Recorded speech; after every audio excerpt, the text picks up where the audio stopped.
What do you think about integrity over popularity? What do you make of that? I have no idea. Integrity over popularity. I guess keeping like your own values over choosing what's popular. Um, I mean, people have their own viewpoints about everything. Though, like some people will choose choice A over choice B because choice A is what everyone else does, only to realize that choice B is what actually is the good thing to do because one, not everyone's doing it because it's more difficult, and there's also the other way. It's like don't do drugs, do drugs. That's not like obviously it's good to go with the popular belief on that, but that's because of integrity rather than what other people choose to do. I don't know if You that. would you'd rather be hated for who you are than loved for who you're not. You could say that. Yeah. But I also hate the weakest part of myself. So if my integrity to myself isn't as good as what I want it to be, then I'd rather be hated for who I am than for who I'm not.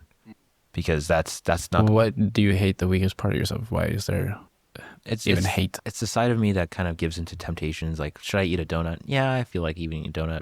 Do I really need to? No, I'm just hungry. I just need something and sometimes just I need water, right? And or if I don't eat properly, or if I don't go to Jiu-Jitsu or do like enough exercising, that usually causes more problems. And it's like, I mean, yes, there's sometimes like I can justify it, but at the same time, it's still like I didn't have the discipline to do it.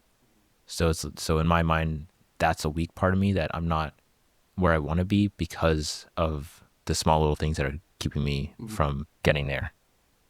I see what you mean. I would like to say that it doesn't.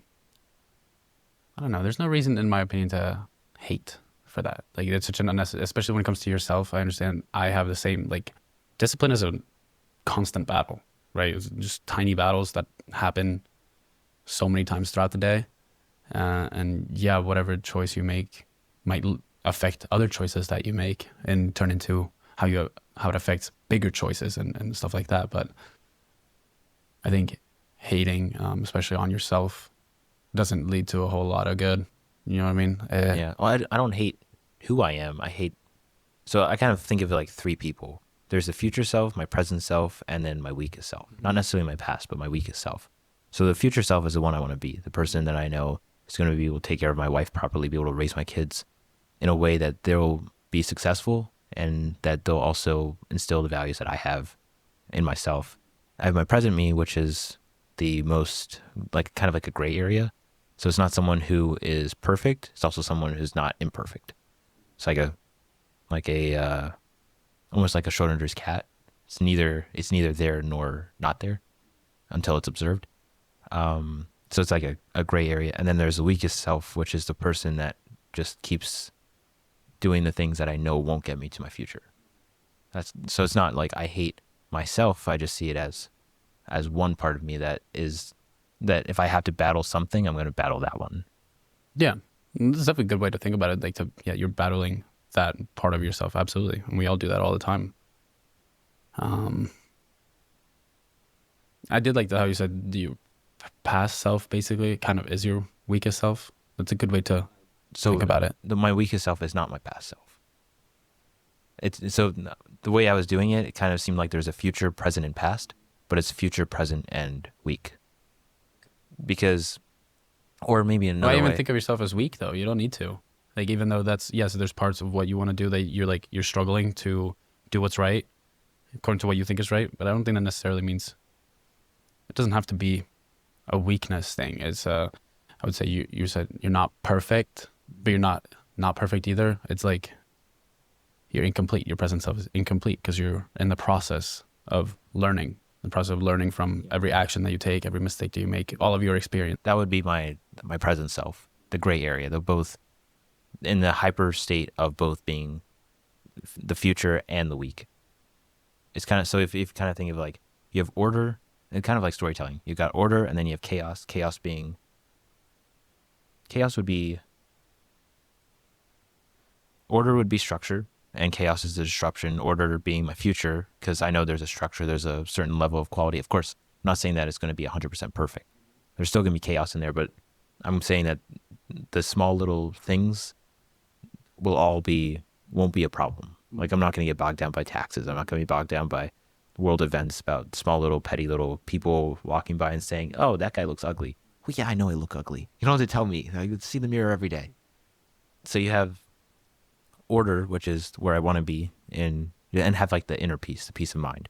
And then you have chaos, which is like the disruption, but in a bad way. It's disruption that doesn't lead to growth, but it leads to just more destruction and more chaos. And then there's the in between, the balance, which is taking the good parts of chaos, which is like there's freedom, there's independence, there's challenging my thoughts, challenging of who I am, but also the structure of I have my morals, I have my future aspirations, and I know where I want to be as a person and how I want to get there. And like I want to make sure I create a company that works, that I can help other people, but also make myself better in the process. So it's like a hyper state, a Schrodinger's cat state of both being order and chaos at the same time.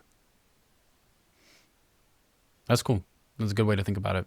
Very complex. I would say the fact that you have that presence of mind says a lot about how you are probably winning those battles more than you think you are. I thought about all that just now. Yeah.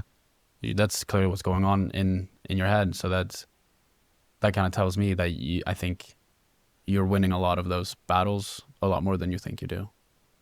I still don't see that I'm winning the battle. I don't see it as like battles. I see it as what would be not a battle. I don't see it as a battle. It's not like I'm fighting myself or I'm trying to. Maybe it's like Jiu-Jitsu. Not fighting myself. I'm not trying to fight someone. I'm trying to learn as much as I can from them, whether or not they're good or bad. So if I was grappling with you, you have the advantage of weight. You're like 50 pounds heavier than I am. But at the same time, there's things that you do that are more technique based rather than weight based. So I can learn what I can from the techniques, how you get on mount, how you get on top, and then how do I go from where I am and try to get you in a way where I can get back on top and stay on top.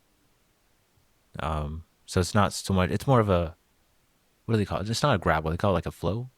What's another way of grappling? Oh, like flow rolling? Flow rolling, yeah. So it's not so much. You're not drilling. You're not grappling. You're just doing a flow. Just trying to go from one to another without any competition. I'm trying to go from the order to the chaos to the order to the chaos, and just one with the reminder that I'm constantly improving, but at the same time, I need to learn from this every single time.